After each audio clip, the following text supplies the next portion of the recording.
시청하시기 전에 구독과 좋아요 꼭 부탁드립니다. 감사합니다.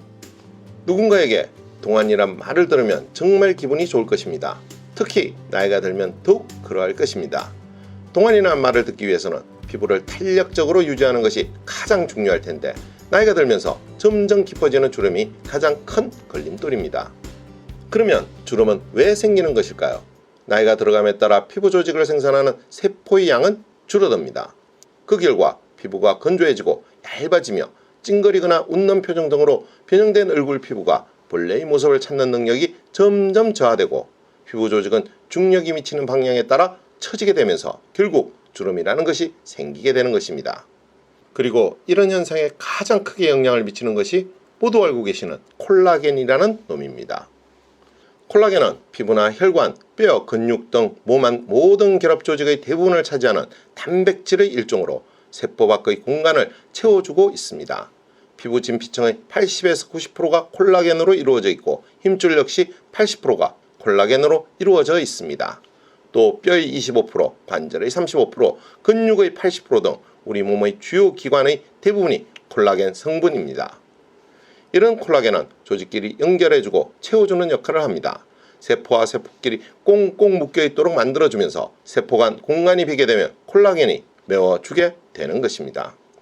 따라서 콜라겐이 줄어들면 조직 간의 연결이 느슨해지면서 피부 조직의 경우 주름이 생기게 되는 것입니다. 이 말은 주름을 통해 콜라겐이 줄어들었음을 알 수 있고 이를 통해 다른 질병의 징후도 예견할 수 있는 것입니다. 상대적으로 주름이 많은 얼굴은 골다공증과 고혈압을 예상할 수 있습니다. 얼굴 주름과 뼈 건강 사이의 연관성을 조사한 미국 예일대학교의 연구진에 따르면 주름이 많을수록 골밀도가 낮아져 골다공증의 위험이 높아진다고 합니다.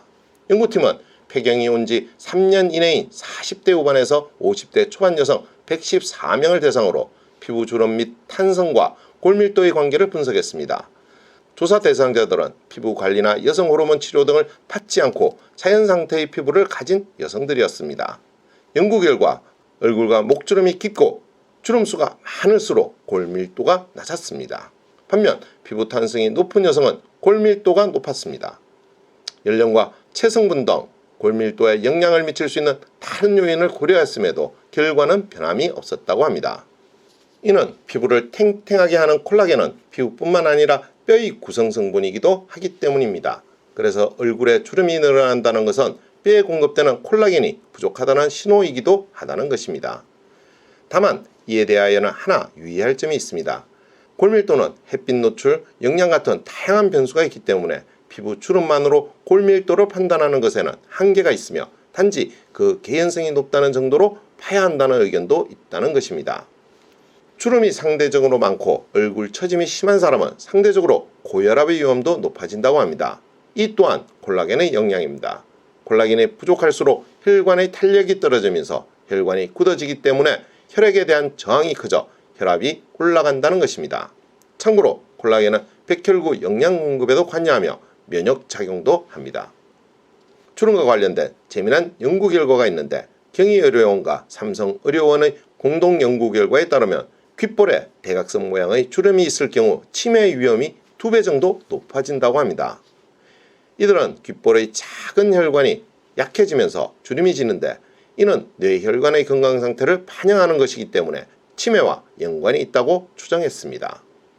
이와 비슷한 미국의 연구도 있습니다. 급성 뇌졸중으로 입원한 환자 241명 중 78.8%에서 귓볼 주름이 발견됐다는 것입니다. 이는 앞서 말씀드린 콜라겐과 혈관의 탄력성과의 관계의 측면에서 이해할 수 있을 것입니다. 이외에도 콧등의 주름은 간 기능이 저하되었다는 신호일 수 있다고 하며 입가 주름은 위장과 대장 등 소화계 기능에 문제가 있을 때 잘 나타난다고 합니다. 성인 이후부터는 몸에서 자체적으로 콜라겐을 생산하는 것은 약화되기 때문에 주름을 통해 몸의 콜라겐이 많이 부족함을 인지하게 되면 이를 보충하기 위해 콜라겐을 섭취하면 될 것입니다. 하지만 이는 그렇게 녹록하지 않습니다. 우리에게 잘 알려진 돼지껍질, 족발, 닭날개 등 일반 음식 속의 콜라겐은 분자량이 커서 흡수가 잘 안되기 때문입니다. 이 말은 콜라겐이 좋다고 열심히 음식만 섭취하다가는 잘못하면 살만 잔뜩 찐다는 것입니다. 그래서 사람들은 저분자 콜라겐 펩타이드를 찾게 되는 것입니다. 저분자 콜라겐 펩타이드는 주로 명태, 연어, 홍어 껍질에서 추출된 콜라겐을 의미합니다. 콜라겐은 비타민 C, D와 함께 먹으면 더 효과적이라고 합니다. 비타민 D는 근육세포의 수용체와 결합해 단백질 합성과 근육세포의 성장을 돕고, 비타민 C는 이미 생성된 콜라겐을 보호하고 유해 산소로부터 파괴되는 것을 예방하기 때문이라고 합니다. 오늘의 이야기는 여기까지입니다. 더 좋은 이야기로 찾아뵐 수 있도록 구독과 좋아요 꼭 부탁드립니다.